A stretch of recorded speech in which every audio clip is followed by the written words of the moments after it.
UCL champions লিগের এই পর্যন্ত যত চ্যাম্পিয়ন তাদের একটা লিস্ট।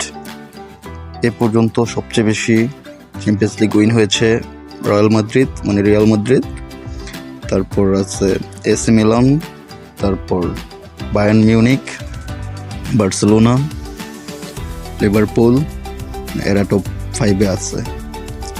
এই বছর চ্যাম্পিয়ন্স লিগের ফাইনালে বরুসিয়া ডর্টমুন্ড, রিয়াল মাদ্রিদ উঠেছে। আপনাদের প্রেডিকশন জানিয়ে দিন, 2024 সালের চ্যাম্পিয়ন্স লিগের ফাইনাল কে জিতবে, আর আপনাদের প্রিয় দল কয়টা ইউসিএল জিতছে কমেন্ট বক্সে জানাবেন অবশ্যই। কত সাল থেকে ফুটবল খেলা দেখা শুরু করেছেন এটাও কমেন্টসে জানাবেন। আর হ্যাঁ, অবশ্যই এটা জানাতে বলবেন না যে এবার 2024-এর UEFA চ্যাম্পিয়ন্স লিগের ফাইনালে বরুসিয়া ডর্টমুন্ডের সাথে কে জিতবে।